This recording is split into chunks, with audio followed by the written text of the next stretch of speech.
राधे राधे दोस्तों, जय श्री कृष्ण। आज मैं आपके लिए लेकर आई हूँ 16 सोमवार व्रत कथा। तो चलिए शुरू करते हैं। मृत्युलोक में भ्रमण करने की इच्छा करके एक समय श्री भूतनाथ भगवान महादेव जी माता पार्वती के साथ पधारे। वहाँ भ्रमण करते करते विदर्भ देशांतर्गत अमरावती नाम की अति रमणीक नगरी में पहुंचे। अमरावती नगरी अमरापुरी के सदृश सब प्रकार के सुखों से परिपूर्ण थी। उसमें वहाँ के महाराज का बनाया हुआ अति रमणीक महादेव जी का मंदिर था। उसमें भगवान शंकर भगवती पार्वती के साथ निवास करने लगे।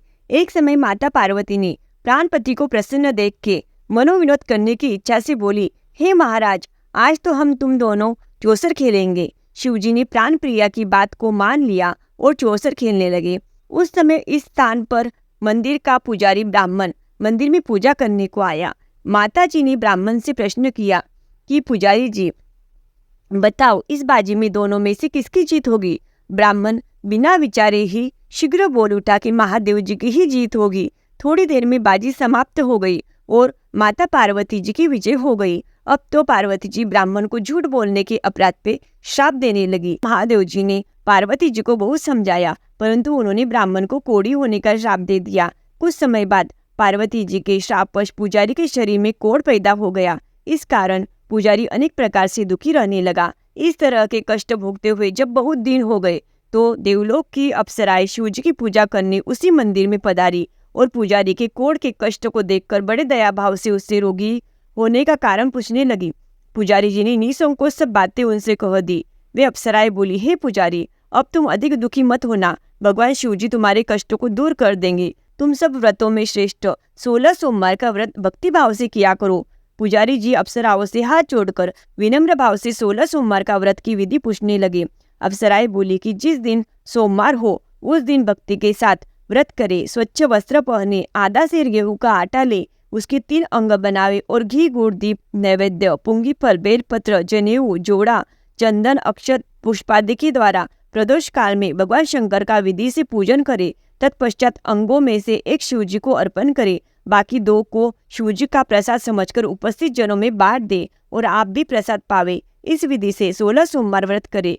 तत्पश्चात 17वें सोमवार के दिन पाव सिर पवित्र गेहूं के आटे की बाटी बनावे और उसमें घी गुड़ मिलाकर चूरमा बनावे और शिवजी को भोग लगाकर उपस्थित भक्तों में बांटे। पीछे आप सकुटुंब प्रसादी ले तो भगवान शिवजी की कृपा से उसके मनोरथ पूर्ण हो जाते हैं। ऐसा कहकर अप्सराएं स्वर्ग को चली गई। ब्राह्मण ने यथाविधि 16 सोमवार व्रत किया तथा भगवान शिवजी की कृपा से रोग मुक्त होकर आनंद से रहने लगा। कुछ दिन बाद जब फिर शिवजी और पार्वती उस मंदिर में पधारे तब ब्राह्मण को निरोग देख पार्वती जी ने ब्राह्मण से रोग मुक्त होने का कारण पूछा तो ब्राह्मण ने 16 सोमवार व्रत की कथा कह सुनाई। तब तो पार्वती जी ने अति प्रसन्न हो ब्राह्मण से व्रत की विधि पूछकर व्रत करने की तैयारी हुई। व्रत करने के बाद उसकी मनोकामना पूर्ण हुई तथा उनके रूटी पुत्र स्वामी कार्तिकेय स्वयं माता के आज्ञाकारी हुए। परंतु कार्तिकेय जी को अपने यह विचार परिवर्तन का रहस्य जानने की इच्छा हुई और माता से बोले, हे माता जी, आपने ऐसा कौन सा उपाय किया जिससे मेरा मन परिवर्तित होकर आपकी तरफ आकर्षित हो गया। तब पार्वती जी ने वही 16 सोमवार व्रत की कथा सुनाई। स्वामी कार्तिकेय जी बोले कि इस व्रत को मैं भी करूंगा, क्योंकि प्रिय मित्र ब्राह्मण बहुत दुखी दिल से परदेश गया है, हमें उससे मिलने की बहुत इच्छा है। कार्तिकेय जी ने भी इस व्रत को किया और उनका प्रिय मित्र मिल गया। मित्र ने इस आकस्मिक मिलन का भेद कार्तिकेय जी से पूछा तो वे बोले, हे मित्र, हमने तुम्हारे मिलने की इच्छा करके 16 सोमवार का व्रत किया था। अब तो ब्राह्मण मित्र को भी अपनी विवाह की बड़ी इच्छा हुई। कार्तिकेय जी से व्रत की विधि पूछी और यथाविधि व्रत किया। व्रत के प्रभाव से जब वह किसी कार्यवश विदेश गया तो वहाँ की राजा की लड़की का स्वयंवर था। राजा ने प्रण किया था कि जिस राजकुमार के गले में सब प्रकार श्रृंगारित हथिनी माला डालेंगी उसी के साथ अपनी प्यारी पुत्री का विवाह कर दूंगा।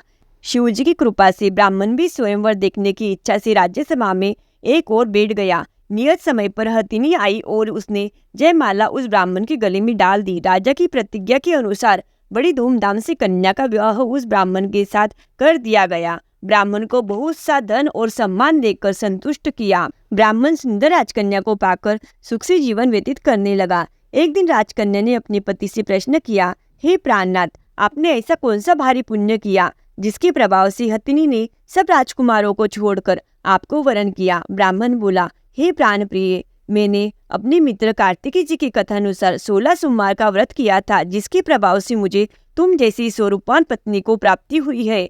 व्रत की महिमा को सुनकर राजकन्या को बड़ा आश्चर्य हुआ और वह भी पुत्र की कामना करके व्रत करने लगी। शिवजी की दया से उसके गर्भ से एक अति सुंदर सुशील धर्मात्मा और विद्वान पुत्र उत्पन्न हुआ। माता पिता दोनों उस देवपुत्र को पाकर अति प्रसन्न हुए और उसका लालन पालन भली प्रकार से करने लगे। जब पुत्र समझदार हुआ तो एक दिन अपने माता से प्रश्न किया कि हे माँ, तुमने कौन सा व्रत एवं तप किया है जो मेरे जैसा पुत्र तुम्हारे गर्भ से उत्पन्न हुआ। माता ने पुत्र का प्रबल मनोरथ जान करके अपने किए हुए 16 सोमवार व्रत को विधि सहित पुत्र को बताया। पुत्र ने ऐसे सरल व्रत को और सब तरह से मनोरथ पूर्ण करने वाला सुना तो वह भी इस व्रत को राज्याधिकार पाने की इच्छा से हर सोमवार को यह यथाविधि व्रत करने लगा। उसी समय एक देश के वृद्ध राजा के दूतों ने आकर उसको राजकन्या के लिए वरण किया। राजा ने अपनी पुत्री का विवाह ऐसे सर्वगुण संपन्न ब्राह्मण युवक के साथ करके बड़ा सुख प्राप्त किया। वृद्ध राजा के दिवंगत हो जाने पर यही ब्राह्मण बालक गद्दी पर बिठाया गया, क्योंकि दिवंगत राजा को कोई संतान नहीं थी। राज्य का उत्तराधिकारी होकर भी वह ब्राह्मण पुत्र अपने 16 सोमवार के व्रत को करता रहा। जब 17वां सोमवार आया तो विप्रपुत्र ने अपनी प्रियतमा से सब पूजन की सामग्री लेकर शिव पूजा के लिए शिवालय में चलने को कहा, परंतु प्रियतमा ने उसकी आज्ञा की परवाह न की। दास दासियों के साथ सब सामग्री शिवालय में भिजवा दी और आप स्वयं नहीं गई। जब राजा ने शिव जी का पूजन समाप्त किया तब एक आकाशवाणी राजा के प्रति हुई। राजा ने सुना कि हे राजा, अपनी इस रानी को राजमहल से निकाल दे, नहीं तो तेरा सर्वनाश हो जाएगा। आकाशवाणी को सुनकर राजा के आश्चर्य का ठिकाना नहीं रहा। वो तत्काल ही मंत्रणा गृह में आकर अपने सभासदों को बुलाकर पूछने लगा कि हे मंत्रियों, मुझे आज शिवजी की वाणी हुई है, राजा तू अपनी इस रानी को निकाल दे, नहीं तो तेरा सर्वनाश हो जाएगा। राज्यसभा मंत्री आदि सब बड़े विस्मय और दुख में डूब गए, क्योंकि जिस कन्या के कारण राज मिला है राजा उसी को निकालने का जाल रच रहा है। यह कैसे हो सकता है। अंत में राजा ने अपने उसी रानी को राजमहल से निकाल दिया। रानी दुखी हृदय भाग्य को कोसती हुई नगर के बाहर चली गई। बिना पद यात्रा, फटे वस्त्र पहने, भूख से दुखी धीरे धीरे चलकर एक नगर में पहुंची। वहां एक बुढ़िया सूत काट कर बेचने को जाती थी। रानी की करुण दशा देख बोली, चल तू मेरा सूत बिकवा दे, मैं वृद्ध हूँ, भाव नहीं जानती हूँ। ऐसी बात बुढ़िया की सुनकर रानी ने बुढ़िया के सिर से सूत की गठरी उतारकर अपने सिर पर रख ली। थोड़ी देर बाद आंधी आई और बुढ़िया का सूत पोटली के सहित उड़ गया। बेचारी बुढ़िया पछताती रह गई और रानी को अपने साथ से दूर रहने को कह दिया। अब रानी एक तेली के घर गई तो तेली के सब मटके शिवजी के प्रकोप के कारण उसी समय चटक गए। ऐसी दशा देख तेली ने रानी को अपने घर से निकाल दिया। इस कारण रानी अत्यंत दुखी पाती हुई एक नदी के तट पर गई तो नदी का समस्त जल सूख गया। तत्पश्चात रानी एक वन में गई। वहां जाकर सरोवर में सीढ़ी से उतरकर पानी पीने को गई। उसके हाथ का जल में स्पर्श होते ही सरोवर का नीलकमल के समान जल असंख्य कीड़ा में गंदा हो गया। रानी ने भाग्य पर दोषारोपण करते हुए उस जल को पीकर पेड़ की शीतल छाया में विश्राम करना चाहा। वह रानी जिस पेड़ के नीचे जाती उस पेड़ के पत्ते तत्काल ही गिर जाते। वन सरोवर जल की ऐसी दशा देखकर गौ चराते गौलों ने समस्त बात अपने गुसाई जी से, जो उस जंगल में स्थित मंदिर में पुजारी थे, उनको कही। गुसाई जी आदेशानुसार ग्वालों ने रानी को पकड़कर गुसाई जी के पास लाए। रानी की मुख कांति और शरीर शोभा देख गुसाई जान गए कि वह अवश्य ही कोई विधि की गति से मारी मालिन कुलीन स्त्री है। ऐसा कहकर पुजारी जी ने रानी से कहा कि हे पुत्री, मैं तुमको अपनी पुत्री के समान रखूंगा, तुम मेरे आश्रम में ही रहो, मैं तुमको किसी प्रकार का कष्ट नहीं दूंगा। गुसाई के ऐसे वचन सुनकर रानी को धीरज हुआ और आश्रम में रहने लगी। परंतु आश्रम में रानी जो भोजन बनाती उसमें कीड़े पड़ जाते, जल भर के लाती उसमें कीड़े पड़ जाते। अब तो गुसाई जी भी दुखी हुए और रानी से बोले कि हे बेटी, तुम्हारे ऊपर कौन से देवता का कोप है जिससे तुम्हारी ऐसी दशा है। पुजारी जी की बात सुनकर रानी ने शिवजी महाराज के पूजन का बहिष्कार करने की कथा सुनाई तो पुजारी जी शिवजी महाराज के अनेक प्रकार से स्तुति करते हुए रानी से बोले कि देवी, तुम सब मनोरथों को पूर्ण करने वाले 16 सोमवार व्रत करो, उसके प्रभाव से अपने कष्ट से मुक्त हो सकोगी। गुसाई की बात सुनकर रानी ने 16 सोमवार व्रत को विधिवत संपन्न किया और 17वें सोमवार को पूजन के प्रभाव से राजा के हृदय में विचार उत्पन्न हुआ कि रानी को गए बहुत समय व्यतीत हो गया है, जाने कहाँ कहाँ भटकती होंगी, ढूंढना चाहिए। यह सोच रानी को तलाश करने के लिए चारों दिशाओं में दूत भेज दिए। वे दूत रानी को देखते हुए पुजारी के आश्रम में पहुंचे। वह रानी को पाकर पुजारी से रानी को मांगने लगे, परंतु पुजारी ने उनसे मना कर दिया। तो दूत चुपचाप लौट गए। आकर महाराज के सन्मुख रानी का पता बताया। रानी का पता पाकर राजा स्वयं पुजारी के आश्रम में गए और पुजारी से प्रार्थना करने लगे कि महाराज, जो देवी आपके आश्रम में रहती है वह मेरी पत्नी है। शिव जी के कोप से मैंने इसको त्याग दिया था। अब इस पर शिव का प्रकोप शांत हो गया है, इसीलिए मैं इन्हें लेने आया हूँ।